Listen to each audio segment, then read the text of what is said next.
Shit. Hey everybody, this is the Black Lights Toy review, and today we'll be reviewing Studio Series 106 Optimus Primal.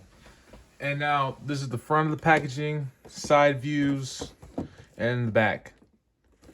And now, a quick funny story before we get into the unboxing of the video, or to getting to see the figure. Honestly, I was really lucky to find this in the wild. In my local Target, I just got done my college class, and then I came down to Target, before I started my shift at work. And then I see this figure. And honestly, it really caught me off guard because I was like, nah, the Target doesn't really have anything special. They don't have anything important. It's going to be dry like always. But boy, was I wrong. And then when I brought this figure up to the front because they wouldn't scan it in the back. Apparently, they didn't have a scanner for it yet. But I brought this figure to the front and I was like, hey, like the dude in the back told me to come have you guys basically scan it. It took me about 40 minutes before they actually let me check it out and buy it for the price it actually was. They were really conflicted about the price, which honestly made my stay there really long. And the important thing is that I had the figure in hand and we're about to get into the review.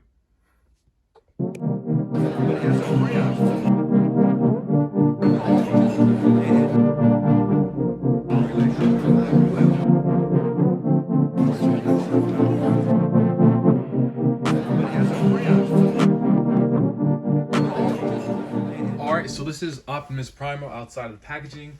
And one thing I would like to notice is that this is a real pleasure to actually have the figure in hand. As I explained my story before, I didn't really expect for them to give it to me. I expected them to kind of just take the figure away and not sell it to me because that's what they were going to do. But since I waited so long, they gave it to me. But for this Optimus Primal figure, I think he was worth the wait. I just don't think he's worth the price. And the reason why I don't think he's worth the price is that he's the size of a Voyager class Transformers figure. Whereas when it comes down to leader class and stuff, I just don't see Optimus Primal being that. He's short in comparison. And let me get out for a quick size comparison. I'll probably start off with the size comparison before I start off with articulation and everything that comes in the packaging. But the reason why I don't think he's the $55 or he should be the $55 price is this is the Buzz B-worthy Optimus Prime. Optimus Prime's a tad bit taller than him, except the thing is this Optimus Prime was $35. If you get him somewhere else, you get him somewhere else, of course. And then this is the leader class Scourge. Scourge is taller than him. Let me zoom out on that one. Boom. And then Scourge is taller than him, just like in the movie, being movie accurate and all. This is a leader class. This isn't. This is a Voyager class. And that's cool, right? This is $55. This is $55. This is $35, which kind of blows me away. And then if we were to do more size comparisons for leader classes to Voyager, I believe this, I got this in the anniversary pack, which I will review sometime later. This is the Megatron. I believe the Megatron might be leader class. I'm not sure, or he's leader class height. Taller than Optimus Primal. And then when we get to the anniversary Starscream, which is just the regular Starscream, I used to have that Starscream. I think it was 06 Studio Series. I just sold mine. So I just sold mine today because there's no real difference. And Starscream and Optimus Primal are the same height, which bothers me. Okay, let me put them up. Which bothers me, being that, well, actually Starscream's still taller than him. But being the height and stuff, I don't really see the price. And I'll show you everything that comes along with the figure. Let me move this out the way, and let me just show you just one more quick size comparison. I'm just going to go with the quick Hasbro action figure, and then just go with an off-brand action figure. And then this right here. And this right here is Hasbro's leader class Optimus Prime. Recently new figure I just bought. And then last one is a quick Byway figure, and this is Byway Sentinel Prime, which I gotta take better care of him. Byway Sentinel Prime. Okay, now everything that comes out of the package. This is what you get. You get 2 sonic blades in which they are able to you know, connect together. Yeah, so it's hard to see on the cell phone, but it's hard. It connects in together, the sonic blades. And then you have a way in which you can storage it right here on its back. I'll show you that in a little bit. You get 2 chains in which the chains are able to connect into each other right here, and they're able to plug into the sonic blades. You get a transwarp key. I'm not sure if it splits apart or how it does it. I think I've seen it split apart, but it could be editing on Instagram. And lastly, you get Optimus Prime's axe. And then for the sonic blade, you grab the sonic blades right here, and I'll just take one right now. You get a sonic blade, and you just plug one onto the back, and you use that for storage, like so. And now moving on to articulation. This is articulation all the way here in its robot mode. It's robot mode. The armor flap moves up. He's able to move at 360. He's able to move his arms, his fingers. Boom. His thumb doesn't move. It's in a permanent like clenching pose. This is able to move out as well as down here. This is where the kibble is. Then moving on to his head, Optimus Primal is able to look up, down, but he's not able to get that whole 360. It stops like at 180 right here. And it stops due to this piece on his back, which, you know, kind of does suck, but it's whatever. And then for the back of Optimus Primal, before we move forward, I'll probably say there's this notable spot right here. This is part of the transformation's kibble. And for Optimus Primal, he's able to rotate the waist, kick up about yay far, bend in right here, up and down. And then right here is his monkey feet, which I'll get to his transformation in a little bit. And then I forgot to mention, Optimus Primal also has a little bend right here. Yeah. So when it comes down to the overall aesthetic of the Optimus Primal figure, honestly, like I said, I'm really impressed, and it really was worth the wait. One thing that I do like is that it does have the Maximum logo, which is right here. Most Transformers figures nowadays, or the Studio Series ones, they don't really have the Autobot insignia, which kind of is a pet peeve, or not a pet peeve, but it's more of like a nitpick of mine, in which if it doesn't have the insignia, doesn't have the logo, it kind of just is weird, you know, because I grew up with Transformer figures in which they would just have the logo up on front. Let me see if I can find one real fast. So this is Roadbuster, and when Roadbuster, he has his Autobot insignia, which would be on his chest, but he's transformed at the moment as alt mode. But here's his Autobot insignia. And then another case in which we do get an insignia on there, which shows the faction and sides, right over here. I wasn't able to figure out how to transform this figure, to be honest with you. So I like to transform it until like I figure it out, until like, you know, it comes naturally to me. Obviously this one hasn't come naturally to me. Please don't judge me in the comments. But yeah, there's a Decepticon insignia right there. So that is kind of my pet peeve whenever it comes down to Studio Series figures. I would just want for it to have the little logo on it. It just shows which side it's on. But it's just a nitpick, so yeah, who cares? And then for Optimus Primal, I like the little furish design they try to put on here. Well, they actually put more fur in here. It's more of like the little brittle patch. Fur on the sides. And then on the back, usually when it comes down to Studio Series figures, they have a place in which you're able to like connect something in there, like a stand. This one doesn't have it. So the action poses on it might be pretty hard to pull off. Maybe there's like a way around it, or a converter piece in which you're able to plug into the stand in order for it to plug into this hole right here, or one of these holes. But I'm kind of wish it did have it, but it's not the end of the world. There's not even one on the bottom part of it. But yeah, it checks down the boxes for the fur pieces, and honestly, the figure's pretty dope. You can also see some little, like, I guess, paint wear right here. I wouldn't say paint wear, but it's more of like a design. They have a design going on right here for like wear and tear, or show that he's been through stuff, basically. And now I saw with an original movie or so, he doesn't really have like an open mouthpiece like this. He just has like a monkey face. But they gave it like this open mouth right here for the original Transformers Beast Wars design, which is all right. I kind of wish that it was just a straight, you know, steel mouth, but it's cool. It's not the end of the world. And now let's get to the transformation of Optimus Primal. So down to the alt mode. This is Optimus Primal, of course, in his monkey mode or gorilla mode. Oh my goodness, I could just tell people are gonna be like, man, why'd you say monkey? You know, gorilla mode, of course. I didn't mean to say monkey. This is gorilla mode or is alt mode. I'm just gonna say that. And one thing that I do like about the alt mode, we're just gonna go over the overall design of it. One thing I do like about the alt mode is that, well, from the front, it actually looks really cool. I don't like this part right here, where like this ends up just kind of falling out, or like it just obviously notable. My version of the figure, this sticks out a lot.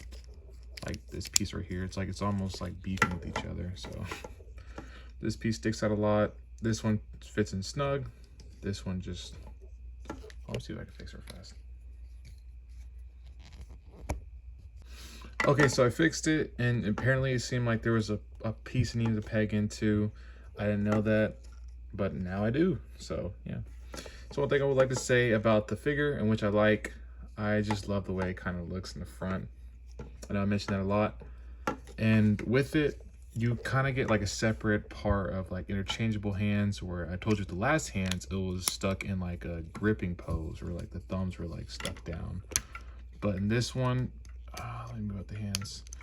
The two fingers move out, kind of like in the open one, but instead of the fingers being like this, it's like this. So that's pretty cool. I believe it's still able to grip its weapon. Let me see if it's able to grip the sonic blades. Yeah, so it's even still in its alt mode, it's able to whip the sonic blades. So that's cool. That's a dope feature. And one more thing that I'd like to get to about why I like the figure so much in its alt mode is this right here. The mouth opens up. So let's see how it goes. The max you can do. So it seems like this is the max, the max in which it's able to open up. So mouth goes right here. You can use it for stop motion poses, or you can use it for that gorilla roar it had in its first entrance. There's the sides. Now it's able to look horrible. The mouth's able to close, look up, move all around. It actually has more freedom than the original head, the robot mode's head. So boom. Arms able to still move out, move forward, up and down. This piece is more noticeable, which I kind of wish that they had the fur, but it's cool. I'm pretty sure it's to be movie accurate. And the legs, it has limited posability. And this is the legs. You would move it backwards, forwards, to the sides, but you just can't get any straight motions or straight poses of it, like just walking, because it's more like sprawled out into like a frog in a way. Let me see. Yeah, it's more sprawled into like a frog. So good luck with that one. I mean, the features of like the hand, like for the price and stuff, the features for the hand and the mouth and opening up, that's cool. I just wish that you can actually get into some dope poses, because this piece is in the way. Let me see what happens if I just take this piece off. So yeah, if you ever take this piece off, it has a little bit more freedom in which it's able to like move down, but the figure is kind of at a loss whenever it comes down to walking in its monkey mode. So yeah, I guess you have a leaping gorilla. Oh shit. So yeah, it seems like you'd be able to have a leaping gorilla, you just can't have a walking gorilla. So that is honestly nice. So for the back, let's look at the kibble. It's not really too noticeable, other than the fact that this is honestly a really hefty back. Like, you'd think that this is kibble right here. This collapse, the back kind of just collapses over, like it flips over and like it collapses through. You would think this is kibble, but like really it's not. It's just just a weird piece. Actually, it could be considered kibble. So kibble / weird piece or weird design. Under part of the monkey, also weird design-ish. And that's pretty much it for him in his monkey mode, or his maximum mode. I don't know, for Optimus Primal, there's not really much for me to say for when it comes down to like the overall aesthetic, the overall, you know, like anything for it. Only thing I can say is that I just wish that there was more going on for the figure. Well, honestly, to wrap up the figure and to give it, you know, like a overall rating of what I think about it, I think the figure is an 8 out of 10. In its robot mode, I think it's a 10 out of 10. But when it comes down to its alt mode, it drags down the score. And its accessories, like I said, I'm not really digging the chains. I could really do without it. I could just have Optimus Primal and his Sonic blades. But the chains, it's an alright accessory. Transwarp key, I understand why they have it for, like, you know, the movie collectors or someone who doesn't stop motion. I can see that. But I don't really think of much figures in which that can hold it. And to prove that theory, well, Optimus Prime can hold it. I don't think Scourge can hold it. Here's my Scourge. I have him with the blaster hand, not the other hand, like the claw one. Let's see if Scourge can hold it. Because if not, I don't really see the purpose of us having it other than stop motion purposes. So it seems like Scourge can hardly hold it. I mean, seems like Scourge can hardly hold it, or he can. Yeah, so. Yeah. So accessories, all right. You know, nothing too much to complain about. And the beast mode, the maximum mode, it's just not so hot, not so interesting, you know. I like the mouth, I like the posability, I like the way the figure moves. But it's like, eh. And then to argue about the prices, I know some of the Voyager classes, like the War for Cybertron, War for Cybertron, Siege, Optimus Prime, and the Tarn Voyager class for the Transformers Legacy. I know they're able to move their hands, and they go for 35 bucks. So if the reason why the figure is like so expensive is because of the accessories and it moves its hands and other pieces, then I feel like I'm kind of at a loss for words when it comes down to Hasbro. When it comes down to marketing and sales, the reason why like stuff goes up in prices is because people are willing to pay for it. So if it does well the first time, they'll just keep upping the price. Because I know for Marvel Legends, somewhere back in like the early 2000s, like 2005 all the way to 2017ish, I want to say 2017, 2018, they used to be 20 bucks. Now they went to 25, in which they went out to 30 bucks. Like, as everybody knows, due to inflation, they went to 30 bucks, and now they're at 25. So as long as, you know, people are willing to pay for something and people are willing to buy it, they'll either go up in price or they'll just kind of, I don't know, remain the same. But Transformers, I don't see a reason for you to get it for $55. The price, I wish the price was like 40 bucks. But yeah, that's probably all I can do for you in this video. If you guys liked it, please leave a like, please subscribe, or just leave a comment. Honestly, one of the three would help out a lot. I just recently got into doing reviews, and I would like to produce more videos. And thank you everybody for your nice, kind comments and what you guys left in another video. It really motivated me to honestly make this one. I know I said that in the last video I was going to make it, but I guess you guys kind of made me rush. Or I wouldn't say you guys made me rush, but you guys just made me just want to produce a video more. So, yeah. And then for upcoming next video, I'm going to try, because I just got into reviewing action figures. I've already reviewed, already showed these two off, but this is what I'm going to try to do next. So look out for that. Give me a little something, give me a little push, like as little fans or so, give me something. Give me that extra push. I gave you guys the material, motivate me, So look out for that video, look out for this one, and just let me know what you think. And if you feel like there's areas in which I can improve on, I am open to hear your suggestions. And that'll be it, guys. Take care.